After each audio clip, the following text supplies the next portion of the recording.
Hello, it's very toasty today where I am, so I wanted to watch something that would make me feel cold and maybe a lot of snow, something that gave me escapism from this hot weather we're having right now. So I picked this episode, and apparently it was like voted or picked the number one top episode of I Shouldn't Be Alive, and this is according to Ranker. So they picked this episode, which is season 1, episode 9, and yeah, here we go. Denali National Park, Alaska. It's a magnet for extreme climbers like Dave Nyman and Jim Sweeney. Woo!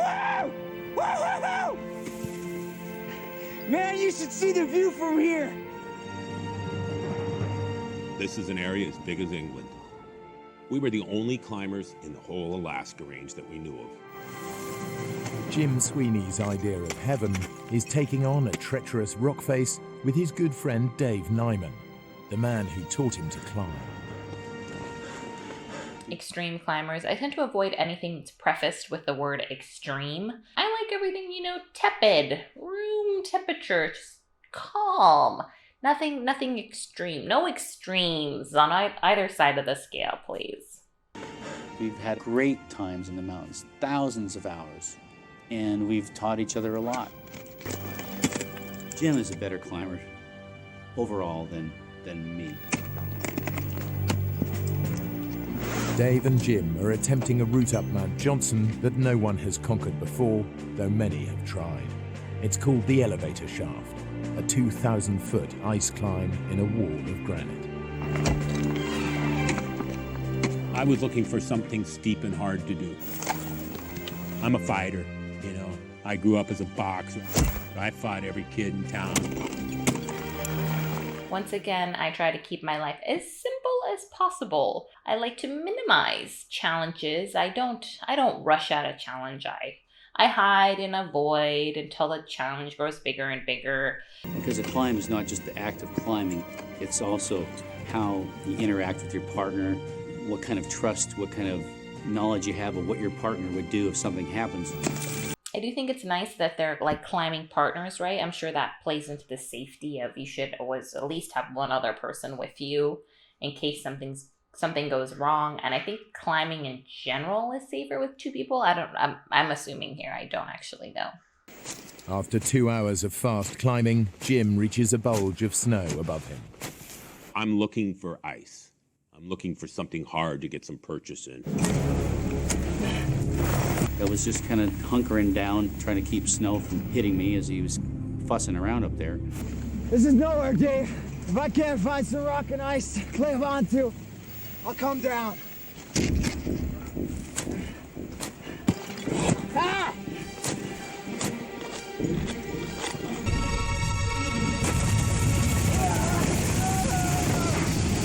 A cold wave of snow in a kind of a hissing roar that just whooshes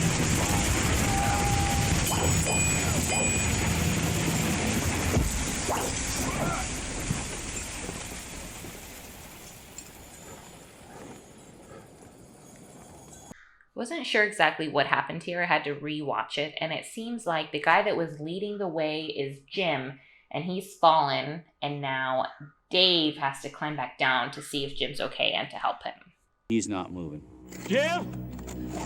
At this point, I don't know what kind of shape he's in. I don't know if he's choking, if he can't breathe. Jim? I can see blood trickling out of his nose and his mouth and his ear. Jim? I touch him, and immediately he comes to life.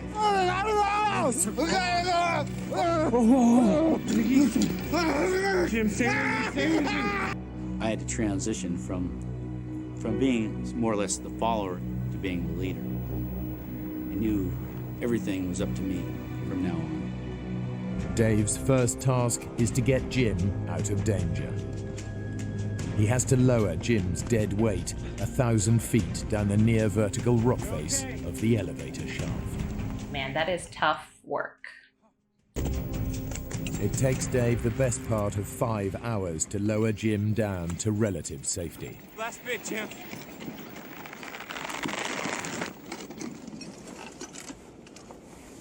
Wow, he did it though, right? Whew. Stay with me. Stay with me, Jim. I have no memories of the fall whatsoever. None. The first thing real I remember was Dave screaming at me. Wake up! Come on, stay with me. Dave and Jim are still 5,500 feet up Mount Johnson, in an area rife with avalanches. Jim has dislocated his hip. He drifts in and out of consciousness. Now Dave has to find a way of surviving the night. I dig straight into the hillside and move the snow from this 45-degree face. The snow will insulate them from the plummeting temperatures of the oncoming night. Jim's helmet's virtually shattered, and he's not moving. At that point, I realized that this has gone from bad to even worse. Next thing I remember was in the morning, Dave's talking to me. He's telling me he's going to leave. I told him, I don't want you to leave me. Don't leave me. I'm going for help. There's a ski hut up the gorge. Maybe there's people there.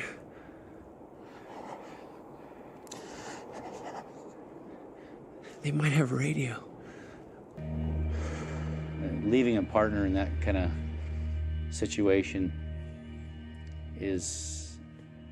You might come back and he'll be buried or he'll be dead. I wouldn't want to be left alone either. That sounds really scary, being left behind and you're like broken.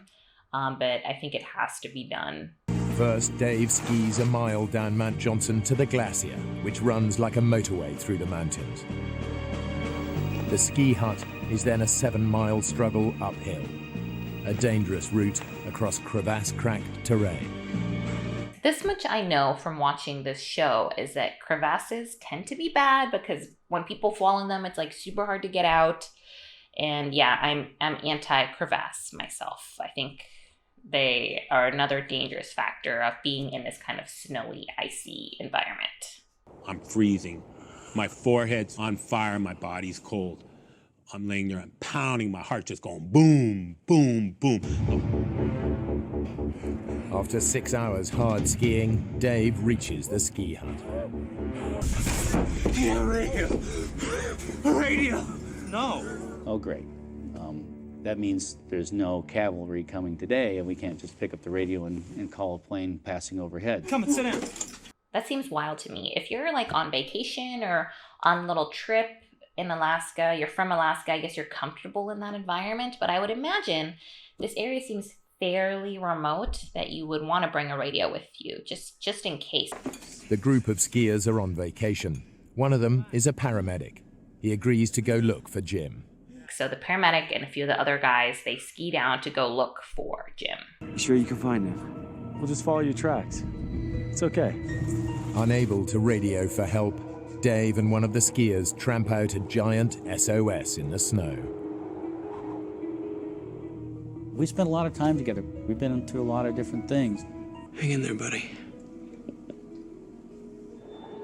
Miles away, alone and exposed on the mountain, Jim is losing his grip on reality again. I didn't know who I was with, where I was at.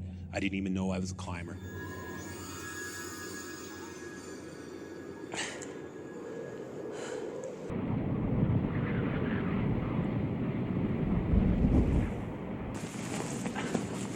Where's Jim? Didn't you find him? He explains to me that they looked up and they saw a few avalanches coming down, and they decided that they didn't have the proper equipment. It's too dangerous. Getting more people killed won't help anyone. I'm trying not to be angry. I can't believe what I'm hearing here. You go up there, and you're gonna die. I could feel them looking at me when I was skiing because I was putting any anger I had right into my plan to save Jim. Wow, that is brave. I wouldn't fault anyone for agreeing that, it's too dangerous to go back and look for Jim. But not this guy. He's a good friend. to put it lightly. He's a good friend. So he skis back down to where their original camp was to get some supplies like a tent and some sleeping bags. And then he goes to look for Jim. Jim! The most beautiful sound I've ever heard. Oh! Oh! And I'm screaming, and I hear Dave. Jim?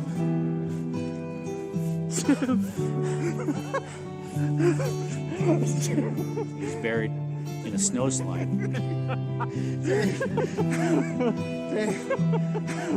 Buddy was smiling, just dumb and as happy as you would expect. Dave pitches the tent near the snow hole, and at last Jim gets the opportunity to warm up. So Dave's plan was to go find Jim and help him survive the night. So he makes it through the night, and now the plan is that those vacationing skiers should be looking for help, right? They know that those two are in trouble, so they're gonna wait for that help to arrive, which is what they usually tell us, right? In these kind of situations where you're lost or stranded, it's like, wait where you are. You have a better chance than trying to save yourself. I think it depends on the situation, right? There are people at the ski hut. They know we're here. Let's just hunker down and wait for help to come. Hey? Positively, 100%. He was waiting to get rescued. Dave's waiting for the rescue to come. There's this nice couple, Mark and Roberta, who are taking a nice little afternoon trip. Mark is piloting their tiny, petite plane. Jim, do you hear that? Jim, come on, man. There's a plane. And I figured it'll see the SOS. We'll be out of here in no time. Roberta, look, SOS. We gotta go in. No, we don't, Mark. And Roberta, who is 7.5 months pregnant, is like, no, we shouldn't land. That's too dangerous. But they do try to land, and because of the altitude, I believe, they don't land. They crash. Unbeknownst to them, Mark and Roberta neither's plane has crashed 8 miles away. Their attempt to help has only made things worse. Living in Alaska, things happen. You just have to adapt to what your situation is. Whoa, where'd you come? Can you help, please? The baby is still moving, but Roberta has ruptured 2 discs in her back. I'm thinking of those guys. I mean, the snow's falling, the wind's blowing. They're on some side of a mountain someplace, and who knows what condition. With hope of rescue dwindling, Dave and Jim resign themselves to spending another night on the mountain. And it's already been 6 days. Mark's attempts to get a call out are hampered by the surrounding mountains that block the radio signal. Only a plane flying directly overhead will hear his call. It's too hard. There's just so many factors that have to line up perfectly for them all to get rescued. Jim has no intention of spending another night on the mountain. Okay, Dave. I'm ready to go. Let's go. We can't just stay here. We're sitting ducks. We can make it down to the glacier. Someone will see us there, man. No one will see us here. Jim, would you look? It's too steep. I didn't think I could do it. Even if we cut across, we could start an avalanche. I'm pissed because we're going nowhere. I appreciate Jim's positivity. I think his approach, that they need to get out of there, that makes sense to me. But I do also agree that Mark has to be the one to pull Jim out. So I understand why Mark is apprehensive to take on that Herculean task. Come off it. There is no safe spot in this whole valley. We just gotta get out of here. We're moving over there. That won't make any difference. He puts me in the bivy sack to haul me over there. I don't like anything to do with this. I set up the tent in this new location, and I feel pretty good about it. I said, Jim, your worries are over, buddy. We're good here until rescue comes. You're dreaming.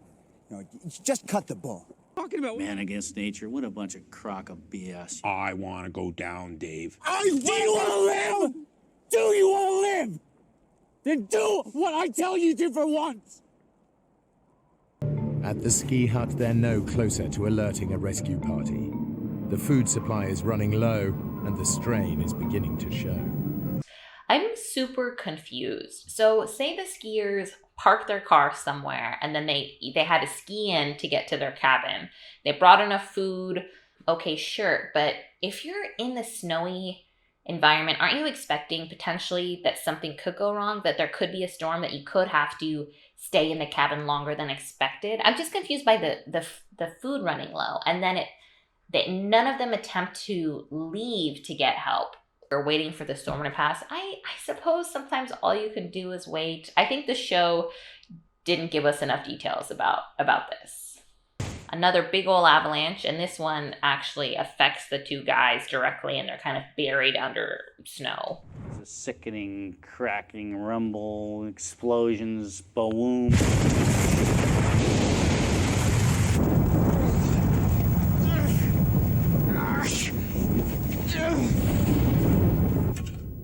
You really could care less about the other person. Sure, you love the guy, but hey, at a certain level, you think about yourself first. I will clamp myself, I'll chain myself to a leg, I'll bite it off, I'll crawl down here and kick his ass if he leaves me. I'm laughing. I laughed. Not because this is funny, not at the situation. The way they cut that was a little unexpected, and then his tone is like very specific, and that kind of caught me off guard. But yeah, I get what he's saying. Like, that's a primal feeling, right? Of like, don't leave me behind because I will die and I need you. There's dark thoughts, darkness that creeps in a survival situation. I don't have to be here. I'm mobile. Why the hell don't I just get out of here?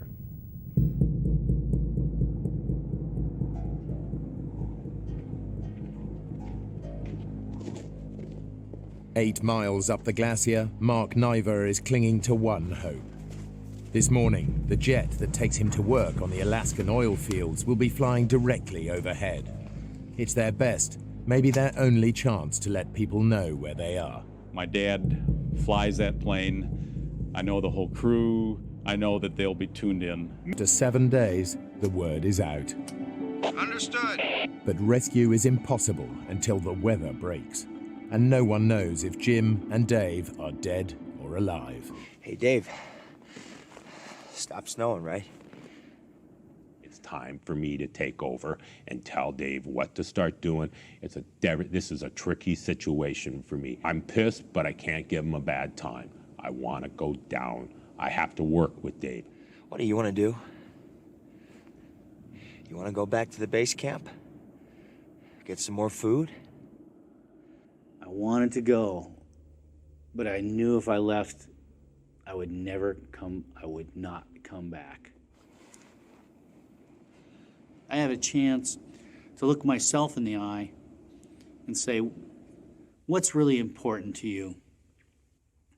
And is your life worth more than this person's?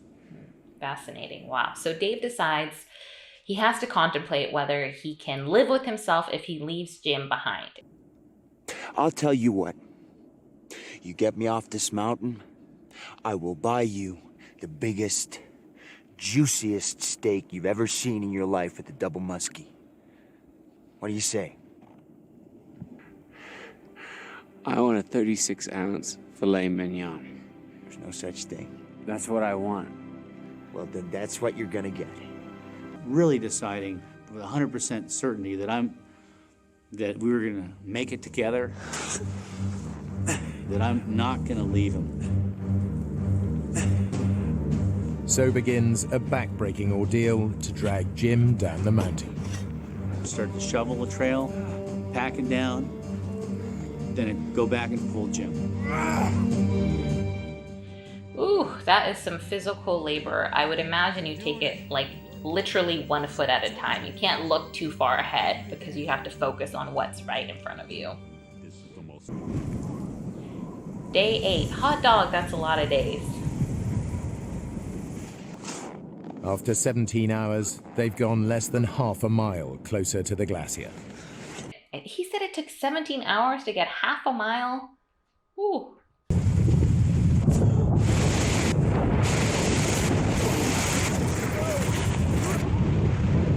All of a sudden, we're flying downhill.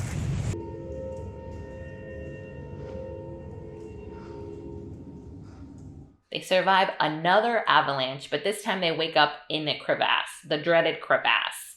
Is that all you guys?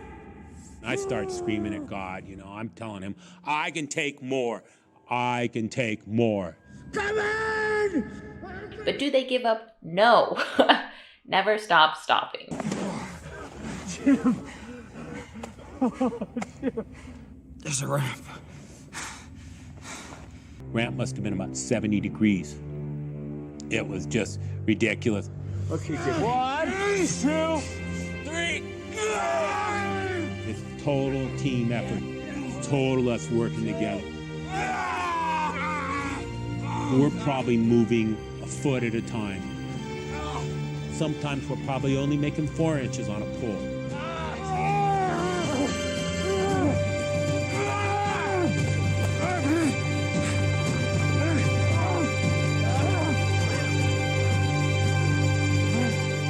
Then the two body slide. I don't know if that's the right term. They slide down the mountain because they're trying to get to a glacier because they know that their odds of being seen are a lot better if they're at this glacier point. Jim and Dave have finally made it to the glacier where they can be seen. It may be too late. I am starving. I haven't eaten but a few tablespoons in the week and maybe had a couple sips of water. Now you're an airplane.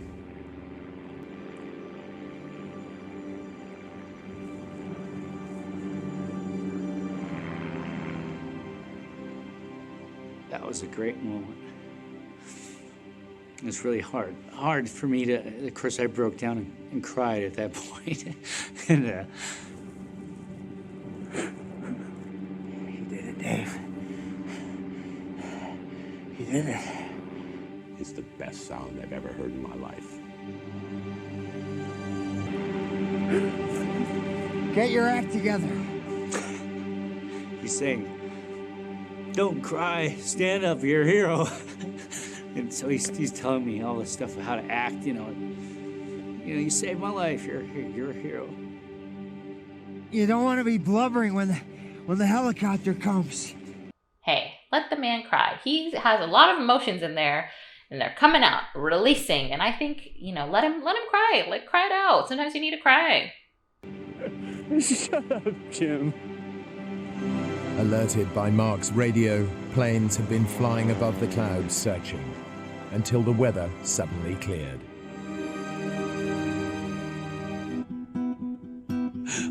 I smoke dope the whole time I'm in the hospital. My buddies show up with a bunch of beer. It's like a party every day in my room. 8 weeks later, Roberta gave birth to a healthy baby boy. Though Jim never fully recovered from his hip injury, it didn't stop him climbing. Dave is now a father and doesn't climb as much as he'd like to. For his efforts to save Jim, Dave was awarded the Carnegie Medal for bravery.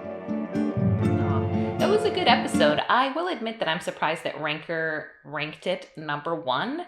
I've seen tons of these episodes from this show. I mean, it was a good episode, and I'm super glad that they all made it out alive, and they definitely faced a lot of adversity and tough situations, but it was not my personal favorite. So maybe next time I cover the show, I will watch or rewatch my personal favorite episode, the one that kind of hits the hardest. So next time maybe. Let's read a couple comments here. That first fall, man, that's gotta hurt. Me while sipping my cappuccino. I hope he got a steak dinner. Oh yeah, they never showed us Dave getting his steak dinner. I'm gonna assume that he got it, probably in the hospital, but I hope the steak was still, high quality and hit the spot, because Dave deserves, all the steaks after that. Hey, if you enjoy the content that I've been making, please subscribe. Don't be like the old me that would watch a bunch of videos from a certain creator and then not subscribe. So yeah, if you like someone's work, subscribe.